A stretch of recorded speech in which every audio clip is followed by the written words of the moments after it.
Hey there, welcome to Learn English with Josh. I am that Josh.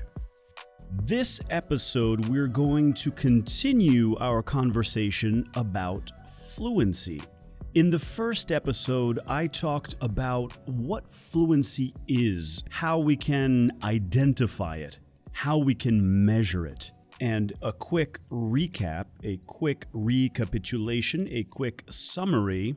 Fluency is simply a combination of comfortable flow of language from your mouth, from your brain to your mouth, combined with a certain degree of accuracy, of precision in all the grammatical bits and pieces of the language.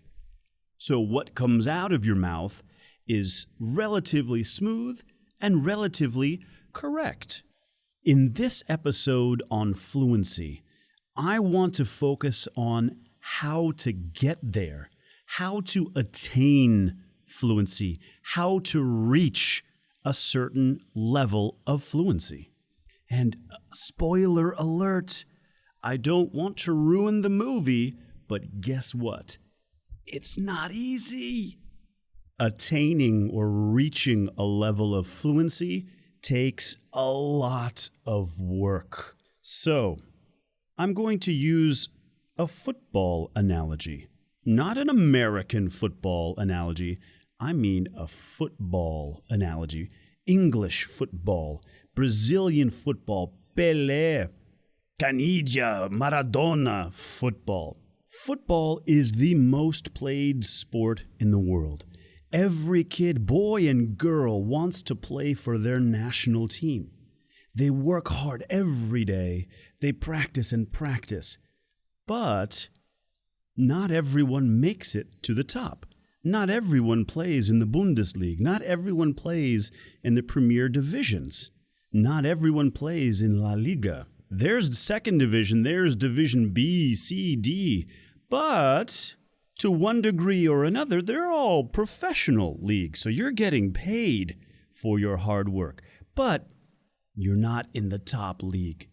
That's the idea of fluency. There are varying degrees of fluency, all the way from basic 2 words put together to create a thought and create communication, all the way to some of the most sophisticated speech.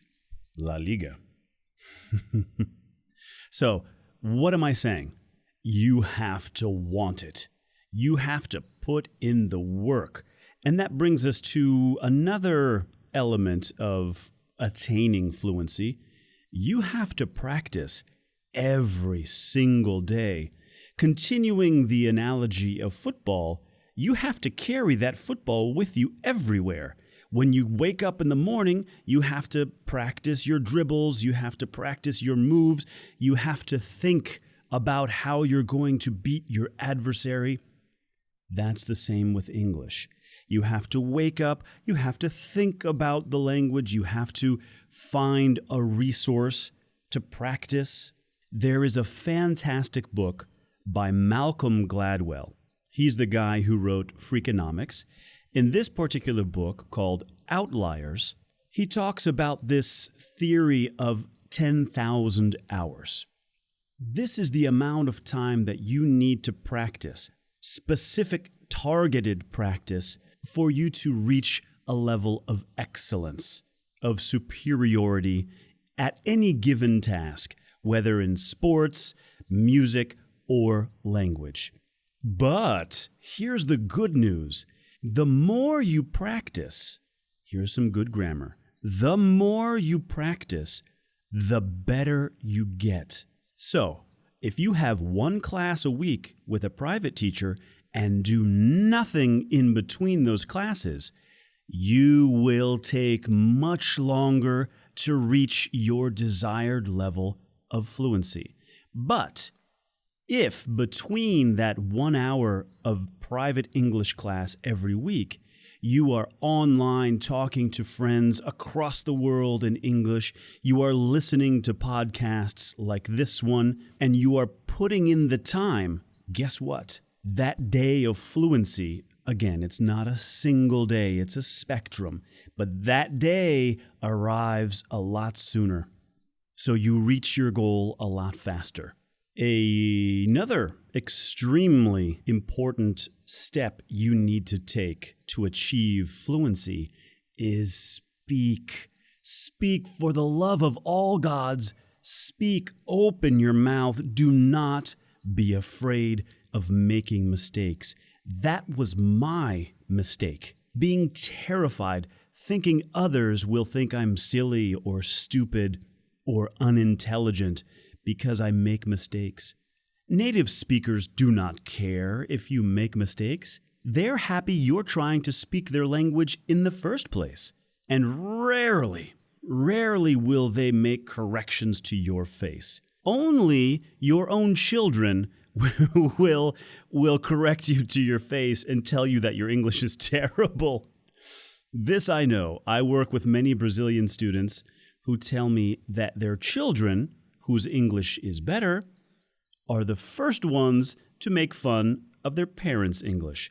That doesn't help. Stop making fun of your parents. Be nice to them. Encourage them. Make fun of your parents. My son does this to me in Portuguese. Bye-bye. You said that wrong. Okay, thank you. Thank you very much. So speak. Speak, talk, find online groups.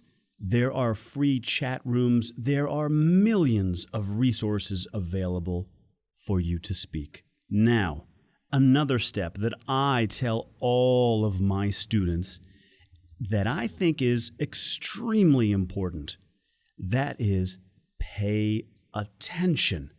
Listen to how native speakers speak and then compare your own English to the standard target native English. What are they saying that you're not? Recognize the errors that you're making, repeat after them so you can find where your English is lacking, where you need more work in English. This helps you recognize the mistakes you're making.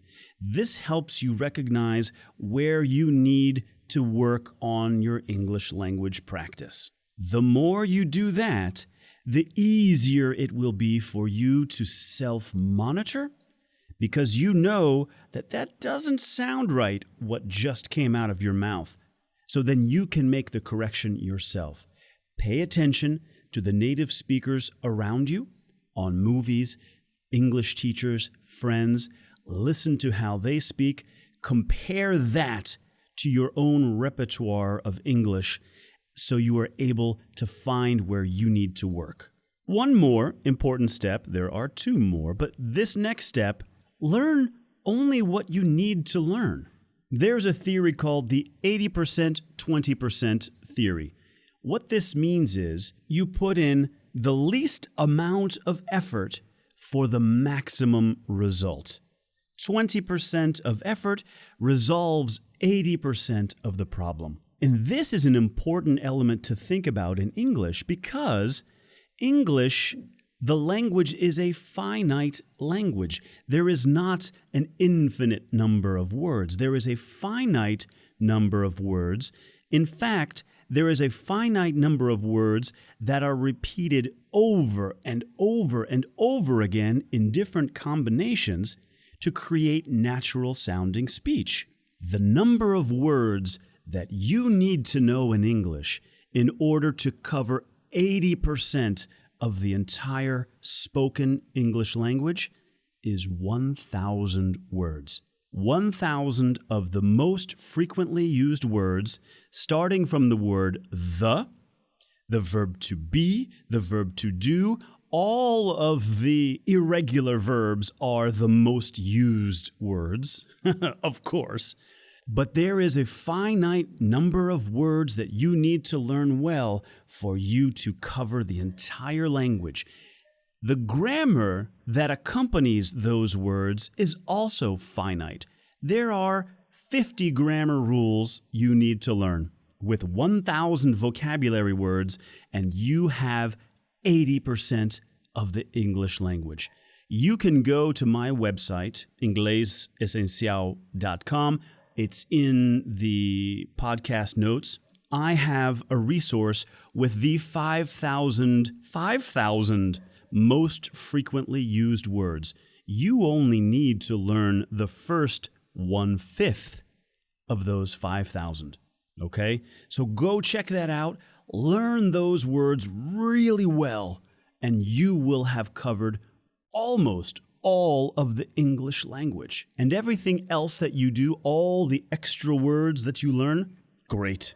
It will help you in your day-to-day communication. But there is the essential 1,000 words. Another step on your road to fluency is read. Reading has been proven to be one of the most effective ways to increase your vocabulary.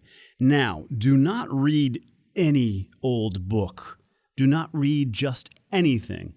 There is a specific group of books called graded readers.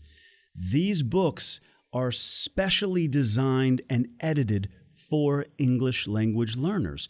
They start at the very beginning for zero beginners all the way to intermediate, upper intermediate, advanced. These are books that incorporate only the words and structures that are appropriate for the different levels of learners.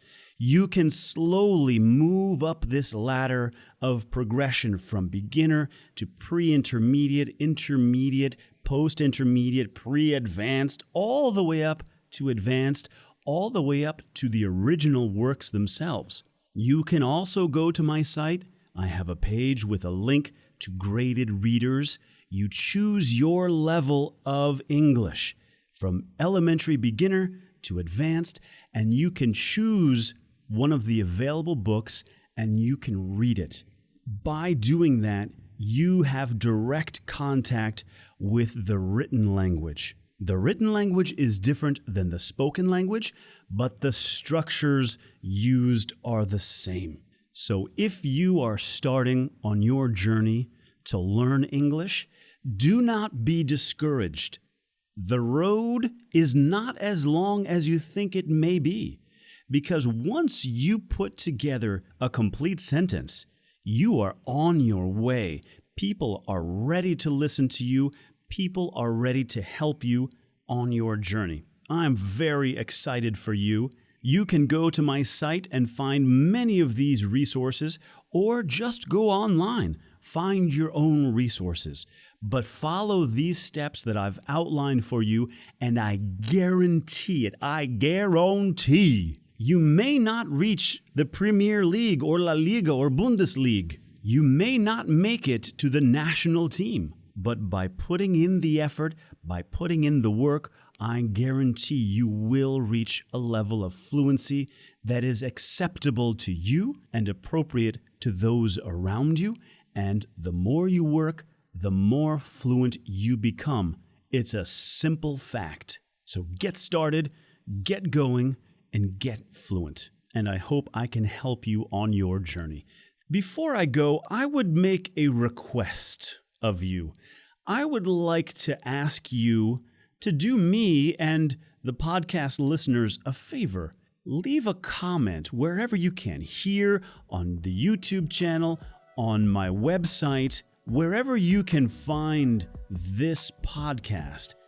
Tell us how you made it. Tell us how you found fluency. What did you do? If you feel that you are fluent, how did you get there? What steps did you take? What specific measures did you take to reach your level of fluency? This will be extremely helpful for anyone who's trying to get there. So leave us a comment. Tell us how you did it. Thank you so much for listening to Learn English with Josh. I will see you next episode. Bye-bye.